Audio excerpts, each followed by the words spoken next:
أعوذ بالله من الشيطان الرجيم.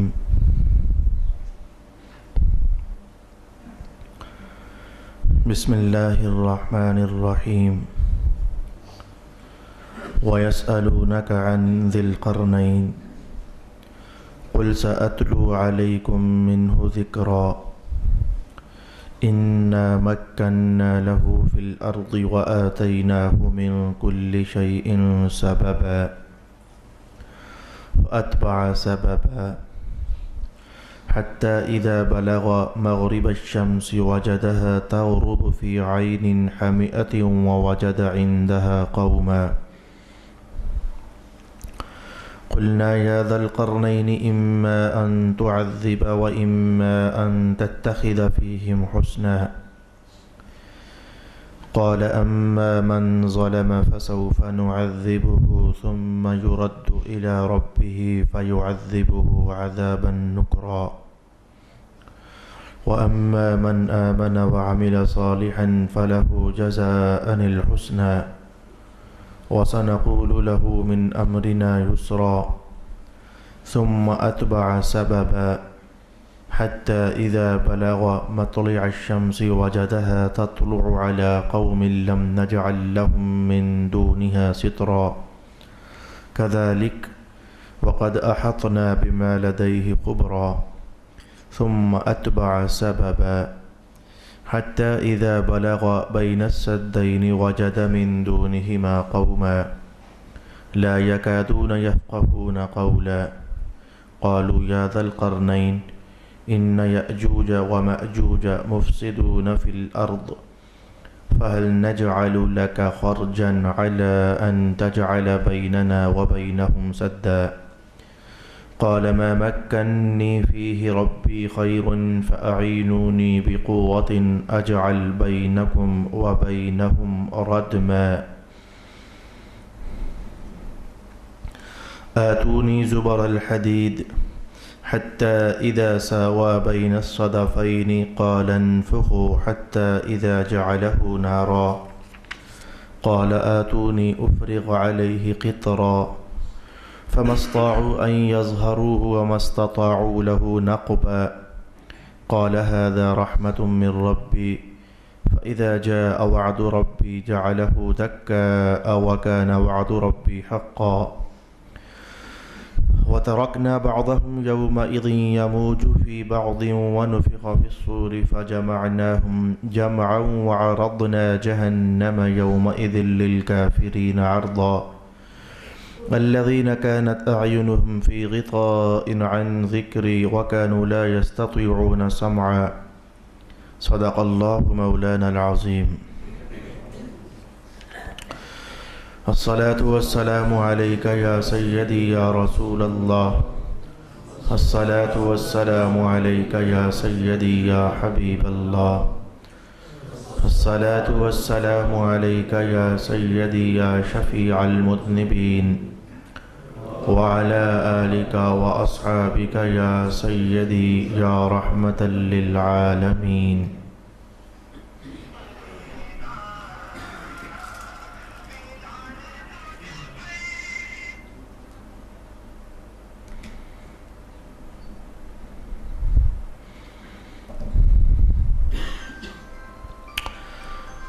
اور آپ سے ذوالقرنین کے متعلق سوال کرتے ہیں، آپ کہیے کہ میں عنقریب تمہارے سامنے ان کا کچھ ذکر کروں گا۔ بے شک ہم نے ان کو زمین میں اقتدار عطا کیا تھا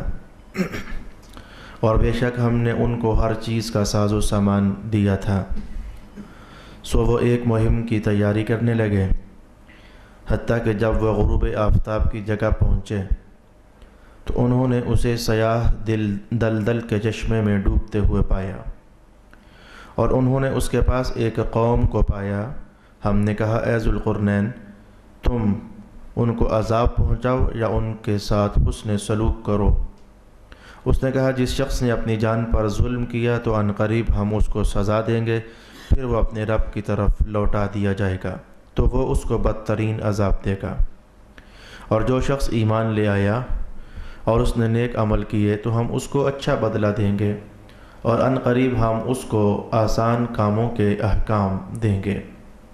پھر وہ ایک اور مہم کی تیاری کرنے لگے، حتیٰ کہ جب وہ طلوع آفتاب کی جگہ پہنچے تو انہوں نے دیکھا کہ سورج ایک ایسی قوم پر طلوع ہو رہا ہے جن کے لیے ہم نے سورج سے کوئی حجاب نہیں بنایا۔ واقعہ اسی طرح ہے، اور ہمارے علم نے ان کے تمام واقعات کا احاطہ کیا ہوا ہے۔ پھر وہ ایک اور مہم پر چل پڑے، حتیٰ کہ جب وہ دو پہاڑوں کے درمیان پہنچے تو ان کے پار انہوں نے ایک ایسی قوم دیکھی جو ان کی کوئی بات نہیں سمجھتی تھی۔ انہوں نے کہا، اے ذوالقرنین، بے شک یاجوج اور ماجوج زمین میں فساد کر رہے ہیں، تو کیا ہم آپ کو کچھ سامان مہیا کر دیں کہ آپ ہمارے اور ان کے درمیان ایک مضبوط دیوار بنا دیں؟ انہوں نے کہا کہ میرے رب نے مجھے جن چیزوں پر قدرت دی ہے وہ زیادہ بہتر ہیں، سو تم صرف محنت سے میری مدد کرو، میں تمہارے اور ان کے درمیان بہت مضبوط دیوار بنا دوں گا۔ تم میرے پاس لوہے کی چادریں لاؤ۔ حتیٰ کہ جب اس دیوار کو ان دونوں پہاڑوں کے برابر کر دیا تو کہا، آگ کو خوب دہکاؤ، یہاں تک کہ لوہے کی ان چادروں کو آگ بنا دیا۔ پھر کہا، میرے پاس پگھلا ہوا تانبا لاؤ جو میں اس پر انڈیل دوں۔ پھر یاجوج اور ماجوج اس دیوار پر چڑھ نہ سکے اور نہ اس دیوار میں سوراخ کر سکے۔ انہوں نے کہا، یہ میرے رب کی رحمت سے بنی ہے، اور جب میرے رب کے وعدہ کا وقت آئے گا تو وہ اس دیوار کو ریزہ ریزہ کر دے گا، اور میرے رب کا وعدہ برحق ہے۔ اور اس دن ہم ان کے بازوں کو اس طرح چھوڑیں گے کہ وہ تیز موجوں کی طرح ایک دوسرے سے ٹکرا رہے ہوں گے۔ سور پھونک دیا جائے گا، پھر ہم ان سب کو جمع کر لیں گے، اور اس دن ہم دوزخ کو کافروں پر پیش کر دیں گے جن کی آنکھیں میری یاد سے پردے میں رہیں اور وہ حق کو سننے کی طاقت نہیں رکھتے تھے۔ صدق اللہ مولانا العظیم۔ سورۃ الکہف میں ایک لمبا ترین واقعہ حضرت موسیٰ علیہ السلام اور حضرت خضر علیہ السلام کا ہم نے سماعت کیا، اس کے نتائج،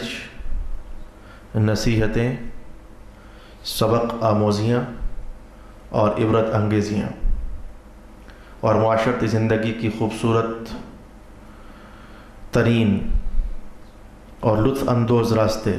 جن پر چلنے سے ہم اپنی زندگی خوشگوار بنا سکتے ہیں، یہ ساری راہیں ہم چلے۔ آج سے قرآن حکیم نے مسلسل ایک رکوع میں سورۃ الکہف کا دوسرا تفصیلی ترین واقعہ ارشاد فرمایا، جس تفصیلی واقعہ کے متعلق یہودی لوگ رسول پاک علیہ السلام کی خدمت میں حاضر ہوئے تھے، اور آ کر کے تو انہوں نے اس طرح کی بات کی تھی کہ آپ ہمیں موسیٰ کی بات بھی سناتے ہیں، عیسیٰ کی بات بھی سناتے ہیں، فلانے نبی کی بات بھی بتاتے ہیں، فلانے کی بات بھی بتاتے ہیں، تو بھلا ان کی بات بھی تو بتاؤ نا جن کا ذکر تورات میں صرف ایک بار ہے، اور انہوں نے روئے زمین کی بادشاہت پائی اور اس کائنات کو کھنگالا، گھومے پھرے وغیرہ وغیرہ۔ تو رسول پاک علیہ السلام کچھ دیر کے لیے تو خاموش ہوئے تھے، اور پھر اگلے ہی لمحوں میں اللہ رب العالمین نے وہ تفصیلی واقعات حضرت ذوالقرنین کے متعلق رسول پاک علیہ السلام پر نازل فرما دیے، اور حضور رحمت عالم علیہ السلام نے ان کا کچھ حصہ ہمیں ارشاد فرمایا۔ تو اب سے حضرت ذوالقرنین یا پھر ذوالقرنین یا پھر ذیل قرنین، تینوں طریقے سے وہ گرامیٹیکلی حوالے سے اس کو پڑھا جا سکتا ہے۔ معروف ہے ذوالقرنین،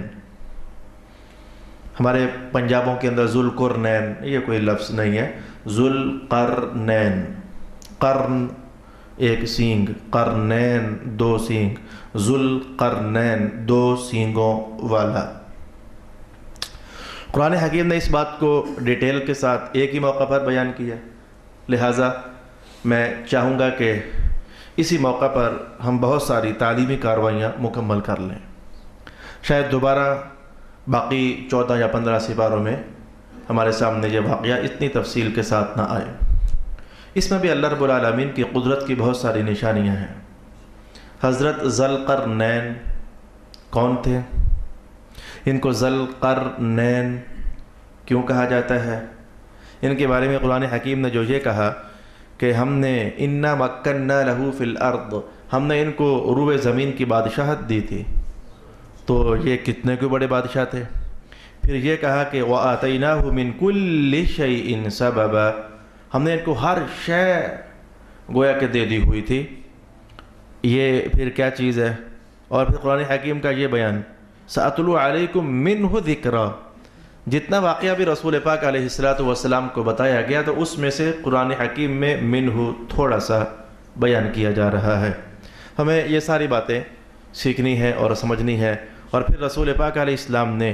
قرآن حکیم کے الفاظ سے ہٹ کر جو ارشاد فرمایا حضرت ذوالقرنین کے متعلق ہم وہ بھی دیکھیں گے۔ صحابہ کرام نے حضرت ذوالقرنین کے متعلق جو ارشاد فرمایا ہم وہ بھی دیکھیں گے۔ تابعین اور مؤرخین نے جو کچھ اپنی معلومات اکٹھی کی ہم وہ بھی دیکھیں گے۔ تو انشاءاللہ العزیز یہ ایک تفصیلی سا عنوان ہمارے سامنے آ جائے گا، اور کم از کم میری 11 سالہ درس قرآن کی تاریخ میں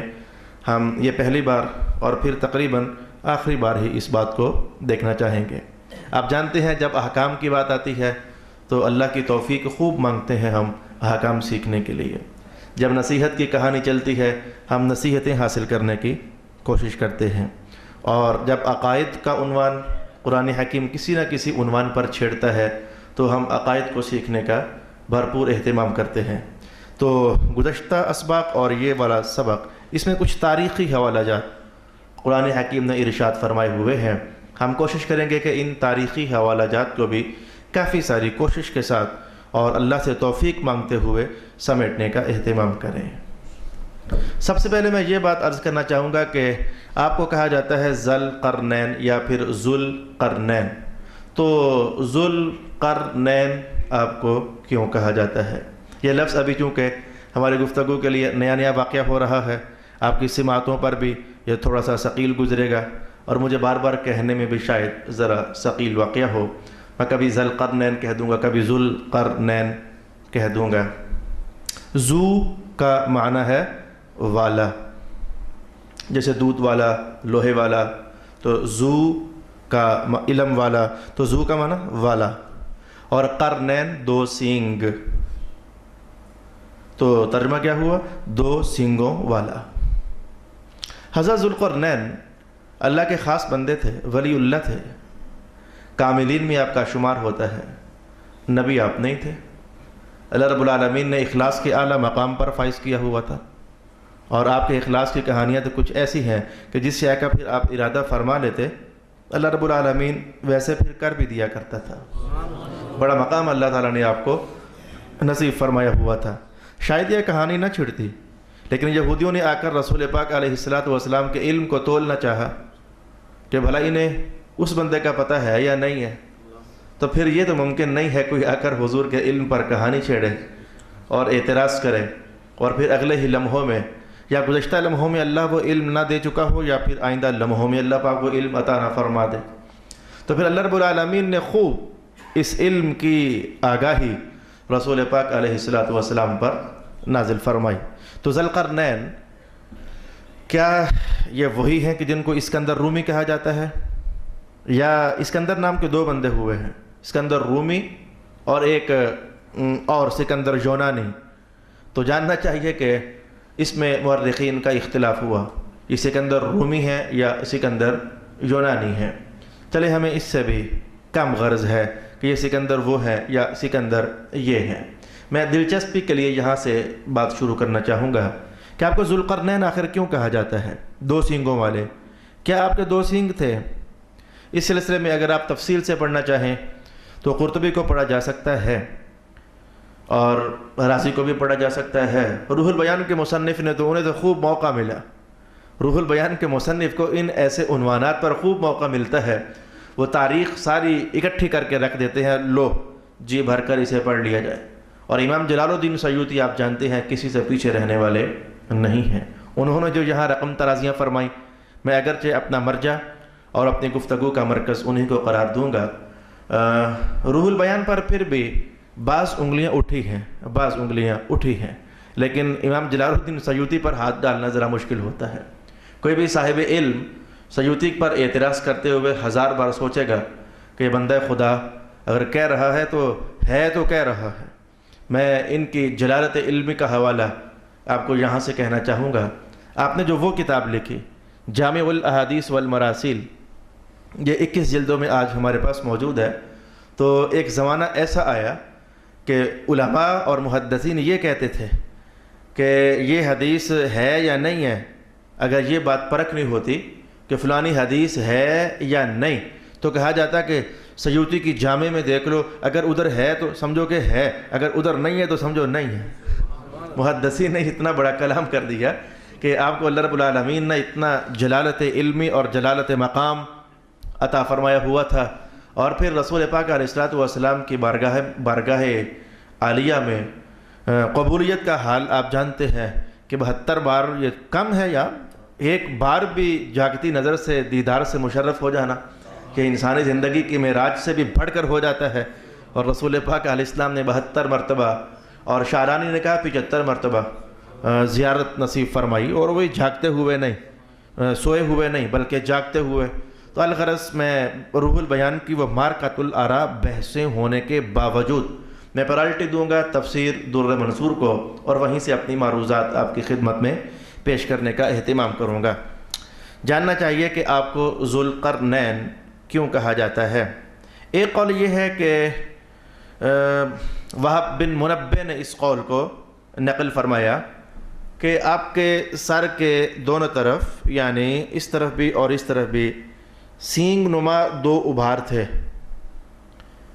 جیسے تصویر آپ کے سامنے میں نے بنائی، سینگ نما 2 ابھار تھے۔ اور اچھا میں آپ کو یہ بھی بتاؤں، جو یہ کہا جائے گا بار بار کہ آپ کو ذوالقرنین اس لیے کہا جاتا ہے، اس لیے کہا جاتا ہے، اس لیے کہا جاتا ہے، اس لیے کہا جاتا ہے، باتیں ساری ٹھیک ہیں۔ وہ دیکھنے میں آپ کو یہ لگے گا کہ اس نے کچھ اور کہا، اس نے کچھ اور کہا، اس نے کچھ اور کہا، اس نے کچھ اور کہا، وہ باتیں ساری ٹھیک ہیں، وہ ان میں تضاد نہیں ہے۔ میں انشاءاللہ العزیز یہ رفع تضاد بھی آپ کے سامنے لانے کا اہتمام کروں گا۔ تمہید کے لیے آپ جان لیجئے، ایک انسان پر زندگی میں مختلف کیفیات گزرتی ہیں۔ میں ایک انسان ہوں،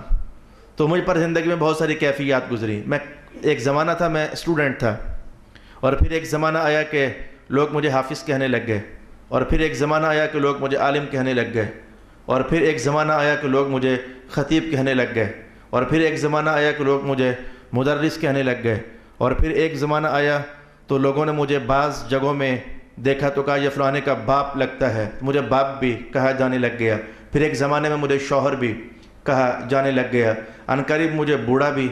اگر ہو گیا تو کہا جائے گا، اور بڑھاپے سے پہلے اٹھ گیا تو پہلے اٹھ جاؤں گا۔ تو انسانی زندگی میں آپ اپنے آپ کو دیکھ لو، آپ میں سے کوئی ایک ہی شخص ہے، کبھی اسے تاجر بھی کہا جاتا ہے، کبھی اسے خریدار بھی کہا جاتا ہے، کبھی اسے کسی کا سالہ کہا جاتا ہے، کبھی اسے کسی کا خالو کہا جاتا ہے، کبھی اسے کسی کا استاد کہا جاتا ہے۔ تو انسانی زندگی کے اچھا بعض اوقات بندہ وہی ہوتا ہے، لیکن کبھی اسے کہا جاتا ہے یہ تو لاہوری ہے، اور کبھی اسی بندے کو کبھی کہا جاتا ہے یہ تو مدنی ہے، کبھی اسے کہا جاتا ہے اسی بندے کو یہ تو گولڈوی ہے۔ اب وہ لاہوری بھی ہوتا ہے اور گولڈوی بھی ہوتا ہے، یہ کوئی تضاد ان میں نہیں ہے۔ اب وہی بندہ جو ہے وہ خاوند بھی ہوتا ہے، وہ شاگرد بھی کبھی ہوتا ہے، وہ تاجر بھی کبھی ہوتا ہے، وہ کبھی، یہ ساری صفات۔ تو انسانی زندگی کے مختلف مراحل میں انسان مختلف کنڈیشنز اپنے ساتھ لگاتا جاتا ہے، تو لہذا اسی کنڈیشن اور کیفیت کی طرف نسبت کرتے ہوئے تو اسے وہ سب کچھ کہا جاتا رہتا ہے۔ کسی زمانے میں کہا جاتا تھا وزیر اعظم نواز شریف کو، لیکن آج کل نہیں کہا جاتا۔ کسی زمانے میں زرداری کو صدر نہیں کہا جاتا تھا، آج کل کہا جاتا ہے۔ تو یہ کنڈیشنز ہوتی ہیں انسانی زندگی کی۔ یہ میری تمہیدی کلمات، مجھے امید ہے کہ آپ کو بہت سارے فائدہ دینے میں مددگار ثابت ہوں گے۔ وہب بن منبہ کہتے ہیں کہ آپ کے یہاں پر 2 ابھار تھے، یوں لگتا تھا جیسے سینگ ہے۔ حضرت علی المرتضیٰ سے کسی نے پوچھا کہ آپ بتائیں گے ہمیں کہ حضرت ذوالقرنین کو ذوالقرنین کیوں کہا جاتا ہے؟ جو بات آپ نے کہی اور ادھر جو بات وہب بن منبہ نے کہی، بات تو ایک ہی تھی، یہ 2 باتیں نہیں تھیں۔ حضرت علی فرمانے لگے کہ ہوا یہ تھا کہ آپ نے اپنی قوم کو جب تبلیغ فرمائی تو قوم سے جھڑپ ہو گئی۔ تو جہاد تو ہر دور میں رہا ہے، اہل علم کے ساتھ، انبیاء کے معاملات میں، اولیاء کاملین کے معاملات میں، تو قوم بھڑک اٹھی اور بات ہاتھا پائی تک ہوئی۔ تو انہوں نے کوئی شے اٹھا کر ضرب کاری لگائی تو آپ کے ماتھے کے ایک طرف لگی، اب وہ زخم ہوا تو اللہ کا کرنا ایسا ہوا کہ آپ فوت ہو گئے،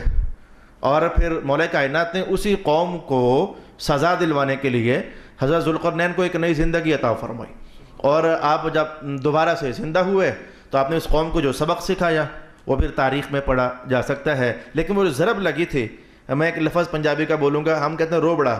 اگر کوئی ضرب لگے تو وہ جگہ اٹھ جائے پھول جائے تو اسے پھر روبڑا ہم لوگ کہتے ہیں۔ میں نہیں جان سکا اور پوچھ بھی نہیں سکا کہ آپ کی پوٹوہاری زبان میں اسے کیا کہتے ہیں۔ وہ ایک اٹھ سا جاتا ہے حصہ جسم کا، اور وہ کہیں بھی ہو سکتا ہے۔ چلیں کروڑا، روڑا، چلیں وہ روڑا سا پڑ جاتا ہے۔ اچھا، پھر اللہ کا کرنا ایسا ہوا کہ آپ نے ایک اور قوم کو تبلیغ فرمانی تھی، روئے زمین پر جو آپ کا آنا جانا تھا، آپ نے ایک اور قوم کو تبلیغ فرمانی تھی۔ حضرت علی المرتضیٰ فرمانے لگے، جب ان کو تبلیغ فرمائی انہوں نے بھی وہی حال کیا، لڑائی اور جھگڑا کیا، تو انہوں نے بھی ایک ضرب کاری لگائی۔ وہ اللہ کا کرنا ایسا ہوا کہ وہ آپ ماتھے کے اس طرف لگی، اور آپ پھر اللہ کے حکم سے فوت ہو گئے۔ اور یہ عجیب الشان بندہ ہے حضرت ذوالقرنین۔ آپ ان کی حالات جب پڑھو گے اور سنو گے تو کئی باتیں آپ کو بالکل اوپری سی لگیں گی، یار یہ کیا، ایسا سا ہو جائے گا آپ کے ساتھ، جیسا کہ ابھی حضرت علی کا بیان میں آپ کے سامنے لا رہا ہوں۔ تو جب ادھر ضرب لگی تو آپ پھر فوت ہو گئے۔ حضرت علی فرماتے ہیں کہ رب کائنات نے آپ کو پھر زندہ فرما دیا، اور زندہ فرما کر کہا کہ جس قوم نے اب ضرب لگائی ہے تو ذرا اس کا بھی حساب لیجئے۔ تو اب اس سے پھر آپ نے جہاد کیا تو آپ فتح مند ہوئے۔ اب جو دو ضربیں لگی تھیں تو ان دو ضربوں کے لگنے سے آپ کی زبان میں روڑا پڑ گیا، وہ جو ادھر سے کروڑا، وہ کروڑا پڑ گیا۔ تو اب وہ جو ابھرے ہوئے نشان تھے، تو وہاب بن منبہ نے کہا کہ سینگ نما ابھری ہوئی جگہ تھی، اور ان سینگ نما ابھری ہوئی جگہ کو حضرت علی المرتضیٰ نے واضح کیا کہ یہ جہاد کے نشان تھے۔ جو آپ کو ضربیں لگی تھیں تو یہ وہ نشان تھے جو کہ وہ ہمیشہ کے لیے آپ کے ساتھ جوڑ دیے گئے۔ تو ایک وجہ یہ واقعہ ہوئی کہ آپ کو ذوالقرنین کہا جاتا ہے، یعنی سینگ نہیں تھے، سینگوں کے مشابہ وہ زخموں کے نشان تھے اصل میں حضرت مولا علی کے بیان کے مطابق، جس کی بنیاد پر آپ کو ذوالقرنین کہا جاتا ہے۔ اچھا، یہ بھی وجہ بیان کی گئی کہ آپ کو ذوالقرنین اس لیے کہا جاتا ہے کہ آپ نے جہاں سے سورج چڑھتا ہے تو آپ نے اس جگہ کا مشاہدہ بھی کیا،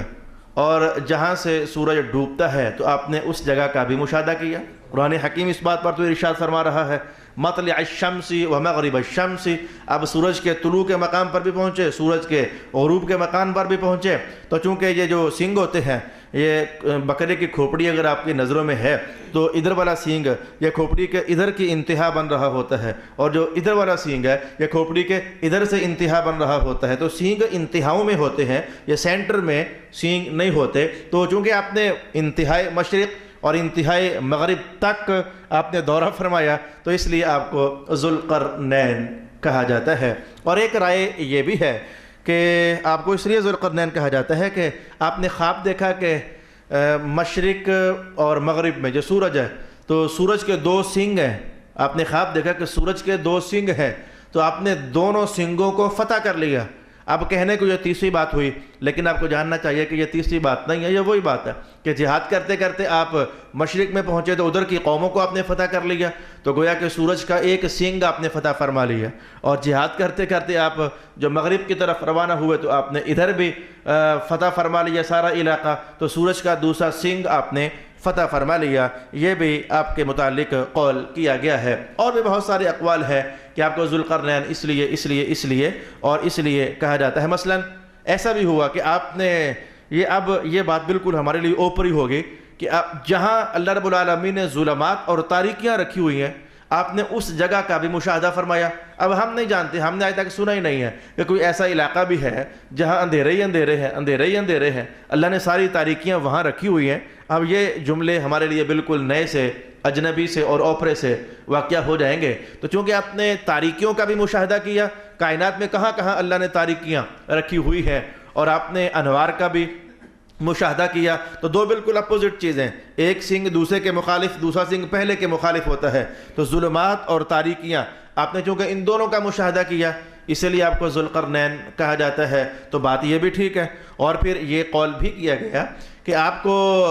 دونوں علوم عطا فرمائے گئے، علوم ظاہر بھی اور علوم باطن بھی۔ تو سینگ اصل میں نشانی ہوتی ہے، ابری ہوئی نشانی، تو علم بھی بندے کی عظمت کی ایک نشانی ہوتا ہے۔ تو آپ ظاہر علم والوں میں ہوتے تو اللہ پاک نے آپ کو وہ علم بھی عطا فرمایا ہوا تھا، علامت نشانی عطا کی تھی، اور اگر باطنی علوم والوں میں آپ ہوتے تو اللہ پاک نے آپ کو وہ علم بھی عطا فرمایا ہوا تھا۔ تو اس لیے ظاہر اور باطن دونوں علوم کے حاصل ہونے کی وجہ سے آپ کو ذو القرنین کہا جاتا ہے۔ اور بھی مختلف، اچھا یہ بھی کہا گیا کہ آپ 200 سال جیے، تو ایک 100 سال کو عربی زبان میں قرن کہا جاتا ہے، ایک صدی اور ایک قرن، قرون اولا، یہ لفظ آپ نے سنا ہوگا، قرون اولا یعنی پہلی صدیوں میں رہنے والے لوگ۔ تو آپ کو 200 سال عمر عطا فرمائی گئی، اس لیے آپ کو ذو القرنین کہا جاتا ہے، یعنی 200 سال عمر والے۔ یہ اگرچہ 200 سال عمر آپ کی ہے، یہ ایک قول ہے، میں نے زیادہ سے زیادہ قول جو آپ کے لیے پڑھا وہ 1600 سال ہے، کہ آپ کی عمر مبارک اللہ رب العالمین نے 1600 سال رکھی ہوئی تھی۔ اور اس 1600 سال عمر کی بھی پیچھے ایک وجہ ہے، ان قریب ہم وہ روایت مشاہدہ میں لانا چاہیں گے اور مطالعہ میں، کہ آپ نے بھی حضرت خضر علیہ السلام کی طرح وہ چشمہ حیات سے کچھ پانی کے قطرے پیے تھے۔ تو اس چشمہ کی شان یہ ہے کہ جو بندہ پانی وہاں سے پیے تو پھر وہ اتنا جیتا ہے اور اتنا جیتا ہے اور اتنا جیتا ہے اور اتنا جیتا ہے کہ میں نے روایت کے الفاظ یہ پڑھے کہ پھر اسے خود کہنا پڑتا ہے مجھے مولا موت عطا فرما بھی دے، میں نے بہت جی لیا ہے۔ تو چونکہ آپ نے وہ چشمہ حیات سے پانی پیا تھا تو اس لیے آپ کو زندگی کا دوام نصیب ہوا، حالانکہ 2 بار آپ فوت بھی ہوئے۔ میں تھوڑی دیر پہلے آپ کو حضرت علی کے قول سے بتا چکا ہوں، 2 بار آپ فوت بھی ہوئے۔ تو اس چشمے کا پانی پینے پر آپ کی عمر بڑھ گئی اور لمبی ہو گئی، اور پھر آپ نے خود کہا مولا بس اب میں نے 1600 سال جی لیا ہے، اب مجھے موت بھی آنی چاہیے۔ ابھی تک ہم نے کچھ بھی شروع نہیں کیا تو محسوس ہو رہا ہوگا کہ یہ کوئی عجیب الشان بندہ ہوا ہے اللہ رب العالمین کے بندوں میں سے، اور عجیب الخلقت بندہ ہے اللہ رب العالمین کی مخلوقات میں سے۔ تو میں نے ابھی تک ان کے نام پر آپ کو چند ایک وجوہات بیان کی ہے۔ میں سب سے پہلے حدیث کے الفاظ لانا چاہوں گا۔ حضرت ذو القرنین کون تھے، یا آپ کے بعض احوال جو قرآن حکیم نے کہے وہ ہم نے ایک بار تلاوت بھی کی ہے اور ایک بار ترجمہ بھی اس کا ہم نے سیکھا، لیکن احادیث کی روشنی میں مزید ہم پر انکشافات ہوں گے۔ اور یاد رکھنا کہ رسول پاک علیہ السلام خوش ہوا کرتے تھے، میں نے وہ حدیث کا جملہ آپ کو بتایا تھا۔ آپ نے فرمایا کہ اے کاش کہ موسیٰ حضرت خضر سے سوالات نہ پوچھتے، تو 3 واقعات تو ہمارے سامنے آ گئے نا، تو وہ چونکہ بار بار سوال کیا تو جدائی ہو گئی۔ اے کاش کہ موسیٰ سوال بار بار نہ کرتے تو ہم پر اور بھی راز منکشف ہو جاتے، ہم اور بھی دیکھتے کہ تکوینی امور میں اللہ رب العالمین نے حضرت خضر کی کیا کیا ڈیوٹیاں لگائی ہوئی ہیں۔ تو حضرت ذو القرنین کا عنوان بھی کچھ ایسا ہی ہے کہ عجب سے عجب تر کہانی ہے اور عجیب سے عجیب تر بیان ہے رسول پاک صلی اللہ علیہ وآلہ وسلم کا۔ میں اپنی گفتگو کو میٹھا کرنا چاہوں گا ایک حدیث پاک کے پاکیزہ الفاظ سے۔ اس حدیث کے راوی ہیں حضرت عقبہ بن عامر الجہنی۔ آپ فرماتے ہیں کہ میں رسول پاک علیہ السلام کی خدمت کیا کرتا تھا، تو ایک دن میں باہر نکلا تو دروازے پر میں نے پایا کہ کچھ یہودی آئے ہوئے ہیں، اور وہ مجھ سے کہہ رہے ہیں کہ رسول اللہ سے اجازت دو نا، ہم نے ان سے ملاقات کرنی ہے اور کچھ باتیں ہم نے پوچھنی ہے۔ اور ان ہاتھوں میں انہوں نے کتابیں اٹھائی ہوئی تھیں، یہودیوں نے اپنے ہاتھوں میں کتابیں اٹھائی ہوئی تھیں، اور ہم رسول اللہ علیہ السلام سے پوچھنا چاہتے ہیں۔ ایسی پلیت قوم تھی کہ کتنی بار ایسا ہوا کہ حضور کی خدمت میں حاضر اور آ کر کہتی کہ بتاؤ جی اس مسئلے کا جواب کیا ہے۔ حضور جواب ارشاد فرما دیتے تو کہنے لگے نہیں اس کا یہ جواب تو نہیں ہے۔ حضور فرماتے تمہاری تورات میں لکھا ہوا ہے۔ کہتے تورات میں تو لکھا ہوا۔ تورات اٹھا کر حضور کے پاس آ جاتے، حضور فرماتے اچھا کھول ذرا تورات، لکھا ہوا ہے کہ نہیں لکھا ہوا۔ تو جیسے میں نے کتاب پر ہاتھ رکھا ہوا ہے، تو ایسی غلط قوم ہے یہ کہ جہاں وہ بات لکھی ہوتی وہاں ہاتھ رکھ کر نا تو اوپر سے بھی پڑھنے لگ جاتی اور نیچے سے پڑھنے لگ جاتی۔ کہتے نہیں ہے نا جی، حضور فرماتے ذرا ہاتھ اٹھا کر وہاں سے پڑھنا، لکھا ہوا ہے کہ نہیں لکھا ہوا۔ حضور ہاتھ اٹھوا کر کے تو پھر کہتے وہاں سے ذرا پڑھنے کا اہتمام کرو۔ تو کتابیں ہاتھ نے اٹھائی ہوئی ہیں، اور جی ہم نے رسول اللہ علیہ السلام سے، یہ لفظ میں بول رہا ہوں رسول اللہ، وہ نہیں کہتے تھے رسول اللہ، وہ تو محمد بن عبداللہ کہا کرتے تھے، یا ابو القاسم، یہودیوں کے ہاں یہ لفظ زیادہ چلتا تھا۔ حضور رحمت عالم کو ابو القاسم کے لقب سے وہ یاد کیا کرتے تھے، اور یہ کنیت ان کے ہاں چلا کرتی تھی۔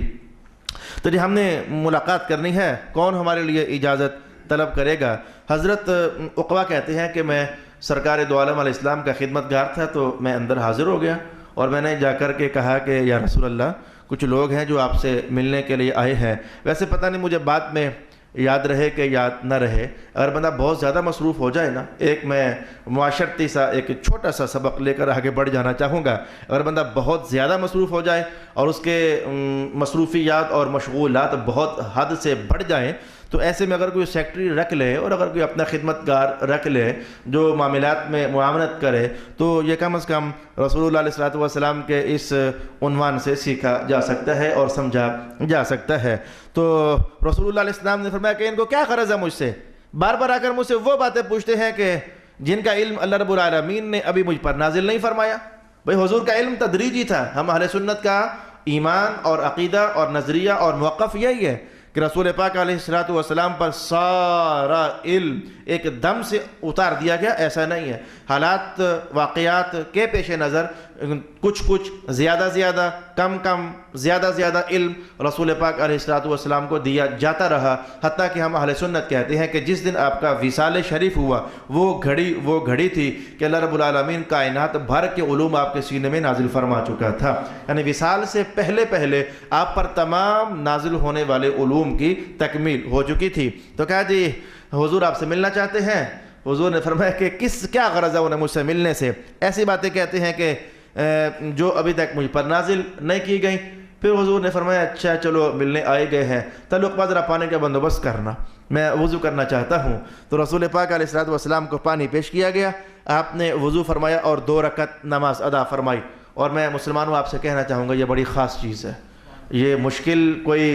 یہ ہمیں تعلیم دی جا رہی ہے، کبھی کوئی مشکل پیش آئے تو اس مشکل مہم پر نکلنے سے پہلے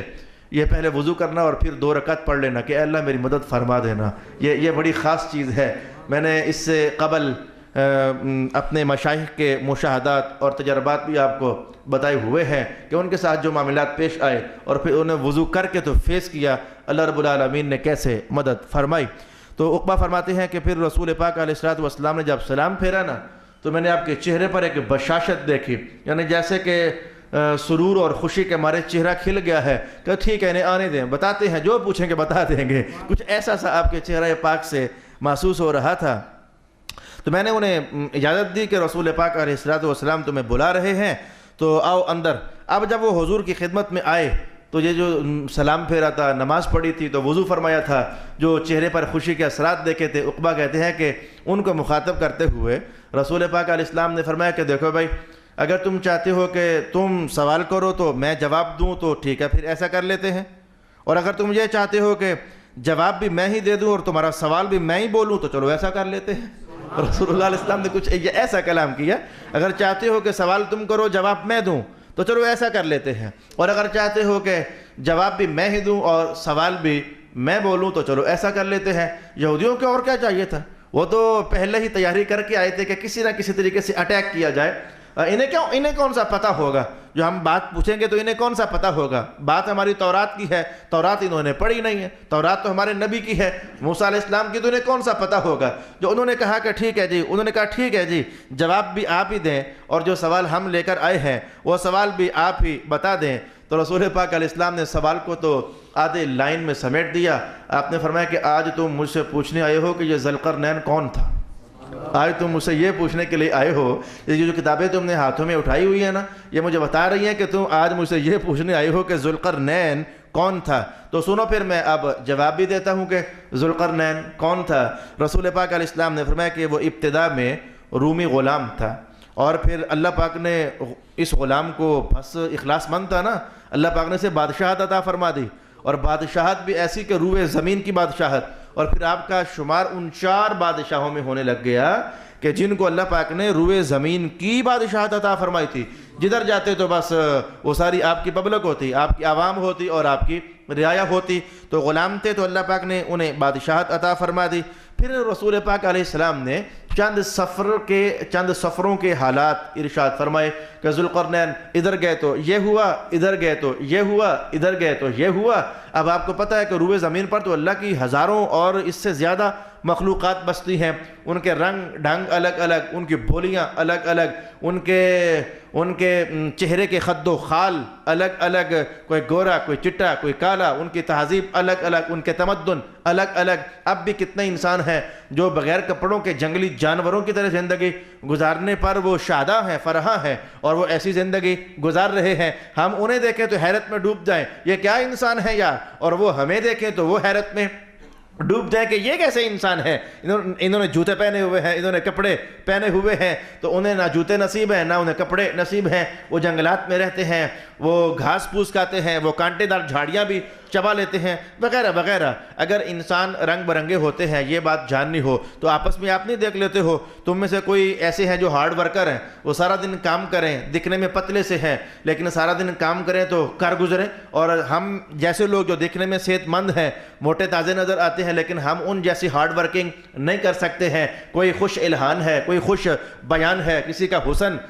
زیادہ ہے، کسی کی قوت گویائی زیادہ ہے، تو انسانوں کو رب کائنات نے متنوع بنا دیا، تو جہاں پھر انسان رہیں ان کی تہذیب بنتی ہے، ان کا کلچر ڈیولپ ہوتا ہے۔ آپ نے روبے زمین کے چکر کاٹے تو نہ جانے کیا کیا کیا کیا کیا آپ نے دیکھا۔ یہ سارے جملے میں اس لیے کہہ رہا ہوں کہ تاکہ اجنبی باتیں آپ کے سامنے آئیں تو آپ کے لیے ڈائجسٹ کرنا ذرا آسان ہو جائے۔ رسول پاک علیہ السلام فرماتے ہیں کہ حضرت ذوالقرنین نے ایک اللہ کے حکم سے شہر بنایا، جب آپ شہر بنا چکے تو شہر کی تعمیر سے جب آپ فارغ ہوئے تو اللہ پاک نے ایک فرشتہ بھیجا، تو فرشتے نے حضرت ذوالقرنین کو اٹھایا اور اٹھا کر کے تو بہت اونچا کر دیا، اور اتنا اونچا کر دیا جیسے ہم جہاز پر بیٹھیں تو نیچے بہت سارے شہر وہ چھوٹے ہو کر کے تو پھر کئی شہر ہمیں نظر آنے لگ جاتے ہیں۔ بہت بڑا شہر ہوتا ہے ویسے، وہ ایک نظر میں نہیں آتا ہے دکھنے میں، لیکن بندہ اونچا ہو جائے تو اونچا ہونے پر اپنا شہر بھی اور شہر بھی اور پھر اور شہر بھی وہ چھوٹی چھوٹی بستیوں کی شکل میں ہمیں محسوس ہونے لگ جاتے ہیں۔ تو اللہ پاک نے حضرت ذوالقرنین کو فرشتے کے ذریعے اٹھوا کر کے جب بلند کیا تو آپ نے پھر کہا کہ اے ذوالقرنین ذرا نیچے دیکھنا، تو انہوں نے جو نیچے دیکھا تو بہت سارے شہر اور بہت ساری بستیاں انہیں نظر آنے لگ گئیں۔ تو ذوالقرنین نے کہا کہ اے اللہ تعالیٰ میں اپنا شہر بھی دیکھ رہا ہوں اور اوروں کے شہر بھی میں دیکھ رہا ہوں، یہ تو کئی شہر ہیں، ایک ان میں سے وہ ہے جو میں نے بنایا ہے، تو یہ شہر مجھ پر رل مل سے گئے ہیں، مجھے بس میرا شہر دکھائے کہ وہ کیسا ہے جو میں نے بنایا ہے، میں اس کا ویو دیکھنا چاہتا ہوں۔ اللہ رب العالمین نے فرشتے کو حکم دیا اور حضرت ذوالقرنین کو ذرا اور اوپر اٹھا لیا گیا اور کہا گیا کہ ذوالقرنین اب دیکھنا۔ اب جو انہوں نے سر جھکا کر نیچے دیکھا تو انہیں اپنا شہر نظر آیا اور وہ خوش ہوئے کہ اے میرے اللہ تعالیٰ میں اپنا شہر اب خوب دیکھ رہا ہوں۔ اب اگلی ساری باتیں مجھے نہیں معلوم ہے کہ اللہ پاک نے ایسا کیوں کیا، آپ کو کیوں اٹھایا، اور وہ شہر پہلے کئی شہر دکھلائے پھر اپنا خاص شہر دکھلایا، ایسا کیوں ہوا؟ بھئی رسول اللہ بیان فرمائیں گے تو ہمیں پتہ چلے گا نا، وگرنہ ہم کچھ بھی بیان کرنے کے قابل نہیں ہیں۔ جتنا حضور ارشاد فرما رہے ہیں اتنا تو کم از کم میں آپ کی خدمت میں بیان کرنا چاہوں گا۔ پھر ایسا ہوا کہ اللہ رب العالمین نے آپ کو ساری زمین دکھائی، اور پھر اللہ نے آپ کو وہ سمندر بھی سارے کے سارے آپ نے دکھا دیے۔ پھر اللہ پاک نے آپ کو حکم ارشاد فرمایا اب جاؤ جا کر بادشاہ بن کر رہو اور جاہلوں کو تعلیم دو اور عالم کے علم کو مضبوط کرو۔ آپ نیچے اتر آئے اور آ کر کے بادشاہ بن کر کے تو اپنی پبلک اور رعایا اور عوام کو اللہ کے احکام بتانے لگ گئے اور ان کی رہنمائی آپ کرنے لگ گئے۔ پھر ایسا ہوا کہ آپ نے ایک بار ایک سفر کرنے کا ارادہ کیا، کئی بار سفر ہوئے، 1600 سال زندگی ہو تو کئی سفر ہے جو بندہ طے کرتا ہے۔ آپ نے سفر کا ارادہ کیا، سفر کرتے کرتے کرتے آپ وہاں پہنچے جہاں سورج ڈوب جاتا ہے، اور اس کو تو قرآن حکیم نے خود ارشاد فرمایا حتی بلغ مغرب الشمس وجدها تغرب فی عین حمئۃ ووجد عندها قوما۔ آپ ایک ایسی جگہ پر پہنچے کہ جہاں سورج ڈوب رہا تھا۔ تو بس اتنا ہی حضور نے ارشاد کیا، اور اگلی بات قرآن حکیم نے ارشاد فرمائی ہے وہ ہم انشاءاللہ وہاں دیکھیں گے۔ حضور فرماتے ہیں پھر آپ وہاں سے چلے، سفر طے کرتے کرتے وہاں پہنچے جہاں سورج طلوع ہوا کرتا ہے۔ تو پھر آپ ان نرم اور ملائم پہاڑوں پر آپ پہنچے کہ جن پر کھڑا ہونا دشوار ہوتا ہے، اور اتنا ملائم کہ اگر کوئی عام بندہ بھی وہاں کھڑا ہو جائے، وہ جم کر بھی کھڑا ہونا چاہے تو وہ جم کر کھڑا نہ ہو سکے اور صرف کرتا ہوا آپ نیچے آ جائے۔ پھر حضور نے فرمایا کہ یہ سفر آگے بڑھ گیا، یہاں تک کہ وہ علاقہ جہاں آج یاجوج اور ماجوج قوم ہے ہم نے اس موقع پر یہ بھی دیکھنا ہے، اور یہ پہلا اور آخری موقع ہے ہمارے لیے درس قرآن میں، یہ یاجوج ماجوج کیا چیزیں ہیں، یہ کیا بلائیں ہیں۔ یہ لفظ تو ہم نے پہلے بھی سنا ہوا ہے، لیکن اب کہ ہم ان کے ڈیٹیل سے حالات بھی سیکھنے کا اہتمام کریں گے۔ پھر رسول اللہ علیہ السلام نے فرمایا کہ اب یہ بڑی دلچسپ کہانی ہے جو اب میں حدیث کے الفاظ میں آپ کے سامنے لانا چاہتا ہوں، کہ حضرت ذوالقرنین ایک ایسے مقام پر پہنچے کہ جہاں ایک قوم تھی، تو اس قوم کے جو افراد تھے ان کے نیچے سے انسان لگ رہے تھے، لیکن چہرے ان کے اللہ نے کتوں والے چہرے بنائے ہوئے تھے، اور وہ جو ایسی قوم تھی جن کے چہرے کتوں والے تھے، یہ یاجوج اور ماجوج قوم کے ساتھ لڑائی کیا کرتی تھی۔ یاجوج اور ماجوج یہ ایک اور قوم ہے، اور جس قوم کے چہرے کتوں والے تھے یہ ایک اور قوم ہے۔ پھر رسول اللہ علیہ السلام نے فرمایا کہ پھر آپ نے ایک اور قوم دیکھی جو تھی چھوٹی سی ٹھکنی سی، لیکن وہ قوم لڑائی کرتی تھی اس قوم سے جن کے چہرے کتوں والے تھے۔ یعنی 3 اقوام کا مشاہدہ کیا،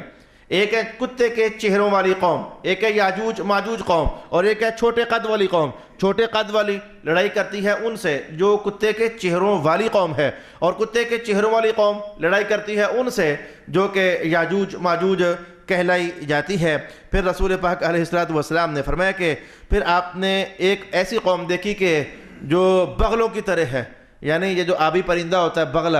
جو پانی میں بغلہ، ہم تو اسے بغلہ ہی کہتے ہیں، لمبی اس کی ٹانگیں ہوتی ہیں، لمبی اس کی گردن ہوتی ہے، اور وہ پانی میں اپنی چونچ ڈبو کر کے تو مچھلیوں کے چھوٹے بچے پکڑتا ہے، اور یہ چھوٹے چھوٹے مینڈکیاں پکڑ کر کے تو کھا جاتا ہے۔ تو رسول اللہ علیہ السلام نے فرمایا کہ حضرت ذوالقرنین نے ایک ایسی قوم بھی دیکھی، تھے وہ انسان لیکن وہ دکھنے میں یوں لگتے جیسے یہ بغلے ہوتے ہیں، اور اب یہ بالکل اوپری سی باتیں ہو گئی، بالکل اجنبی سی باتیں ہو گئیں۔ انہی باتوں کی وجہ سے میں نے کہا تھا کہ حضرت ذوالقرنین کی احوال یہ بہت ہی تعجب ناک قسم کے حالات ہیں، انشاءاللہ ہم آگے بھی دیکھیں گے۔ پھر رسول پاک علیہ السلام نے فرمایا کہ حضرت ذوالقرنین نے ایک ایسی امت دیکھی جو سانپوں پر مشتمل تھی، وہ سارے کے سارے سانپ تھے۔ شاید یہ جو پرانے زمانے کی بنی اسرائیلیات میں کہانیاں چلتی ہیں، جی ایک ہوتی ہے جل پری، نیچے والا دھڑ جو ہے وہ پریوں کا ہوتا ہے، مچھلی کا، اوپر کا انسان کا، جی ایک ہوتا ہے سانپ، تو 100 سال کے بعد وہ انسانی شکلوں میں آنے جانے لگ جاتا ہے۔ ہو نہ ہو